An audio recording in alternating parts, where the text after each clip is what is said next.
तर आज एक अशी चटणी रेसिपी बघूया जी भाकरी बरोबर, चपाती बरोबर, पुरी बरोबर आणि भाता बरोबर सुद्धा खाता येईल। तर ही चटणी बनवण्यासाठी 2 टोमॅटो घेतलेत पिकलेले छान। एका टोमॅटोचे 2 भाग केले, तव्यामध्ये तेल घातलं आणि हे टोमॅटो ठेवले, त्याच्यात 7-8 लसूण पाकळ्या घातल्या आणि झाकण ठेवून दोन्ही साइडने पलटून छान टोमॅटो मऊ होईपर्यंत शिजवून घ्यायचं आहे तेलामध्ये।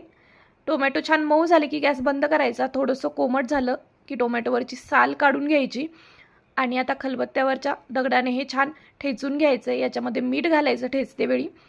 पाटा वरवंट्यावर ठेचू शकता किंवा मिक्सरला प्लस मोडवरती फिरवा, मिक्सर बंद चालू करत, खूप जास्त बारीक करायचं नाही। आता हे छान ठेचून झालेलं आहे आणि ठेचून झाल्यानंतर याच्यामध्ये लाल तिखट, बारीक चिरलेला कांदा आणि कोथिंबीर घालायची। चव बॅलन्स होण्यासाठी थोडीशी साखर सुद्धा घालू शकता, म्हणजे आंबट तिखट गोड अशी चटपटीत ही चटणी लागते। आणि छान मिक्स करून घ्यायचं आणि इथे तयार झालेली आहे अगदी चटपटीत टोमॅटोची झटपट होणारी चटणी। नक्की करून बघा।